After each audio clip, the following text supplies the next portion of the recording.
મિત્રો અત્યારે જેતપરના આંગણે બેઠા છીએ। જેતપરની અંદરથી મહિલાઓને, ખેડૂતના દીકરાઓને અને નાના નાના યુવાન મિત્રને આ પોલીસવાળા આ તાનાશાહી સરકારના આદેશના કારણે જેમના પોતાના ખેતરની અંદર આ અદાણી કંપનીવાળા જે થાંભલા નાખવા માટે આવતા હતા, ખેડૂતની એવી માગણી હતી કે અમારા જે બજાર ભાવ હાલતો હોય એ બજાર ભાવ મુજબ અમને વળતર આપો અને વળતર આપ્યા પછી તમે અમારા ખેતરની અંદર કામ કરો।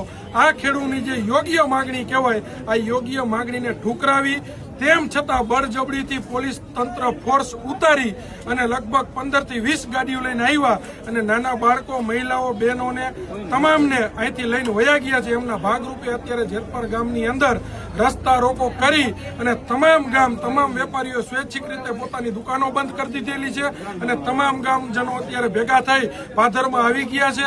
એક જ માગણી છે, મહિલાઓ, બહેનો, વેપારીઓ, ખેડૂતો બધા અત્યારે એક જગ્યાએ ઊભા રહી ગયા છે અને તમામ લોકોની અત્યારે એક જ માગણી છે કે જે રીતના અમારા ખેડૂતના દીકરાઓ, નાના ભૂલકાઓ અને બહેનોને જે રીતના ડિટેન કરી બસમાં લઈ અને જે તે પોલીસ સ્ટેશને લઈ ગયા હોય એ જ રીતના સોમાનભેર અમારા ગામના પાદરની અંદર પાછા ઉતારી દો, એવી જ ખેડૂતની માગણી છે। અને અત્યારે મારી સાથે જે ઉંમરલાયક જે દાદા બેઠા છે એને ગઈકાલે જ્યારે અમે બધા બેઠા હતા ત્યારે પોલીસવાળાએ સાઈડમાં લઈ જઈને જે કીધું એ હવે અમને દાદા કહેશે। તમે દાદાની વાત સાંભળો। શું કીધું દાદા કાલ તમને?